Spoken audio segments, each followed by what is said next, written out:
to Alice Porter. Alice, bring us up to date there, please.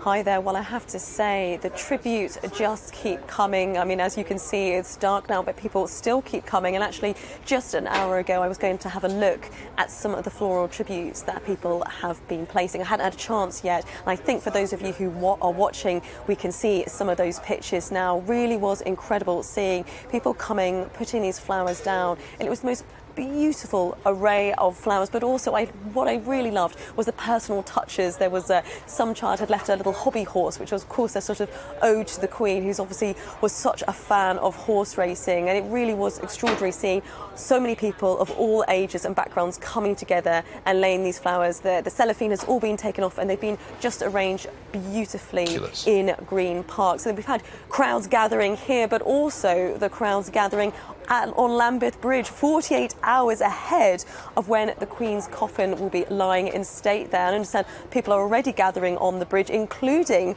a former butler of the Queen, which is absolutely extraordinary. And again, I think, like with the floral tributes there, I think it shows that how the monarchy, and particularly the Queen, has been able to unify people of so many different backgrounds. And that's something that's really struck me today when I was looking around Green Park and seeing the floral tributes, is people of all ages, all classes, all backgrounds, all coming together, and it really shows how the royal family has been this unifying force. But while we're seeing crowds today, we're going to be seeing even more of them tomorrow at Buckingham Palace, because that is when the Queen's coffin will be transported from Edinburgh to RAF Northolt, and then it will make its way here to Buckingham Palace, where it will be met by King Charles and the Queen Consort, who will have an enormously busy schedule tomorrow, going from Edinburgh to Belfast to Buckingham Palace, where they will meet the coffin as well as the Prince and Princess of Wales. And the coffin will be at Buckingham Palace overnight.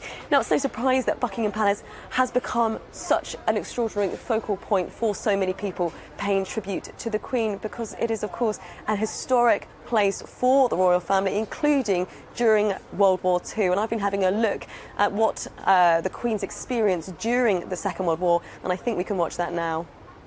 She was known throughout the world as Queen Elizabeth II, but during World War II it was Princess Auto Mechanic which hit the headlines, as she was the first female member of the royal family to serve in the armed forces as a driver and mechanic in the Auxiliary Territorial Service. We were getting towards the end of the war. The war had essentially been won. The British knew that, and therefore it was key that the British royal family associated themselves with the forces in some way at this point in time. So Elizabeth, it was part of a broader sort of publicity drive to make her, if you like, connect with the forces in some way. But growing up during the war had its challenges, even for the royal family. Buckingham Palace has been bombed again.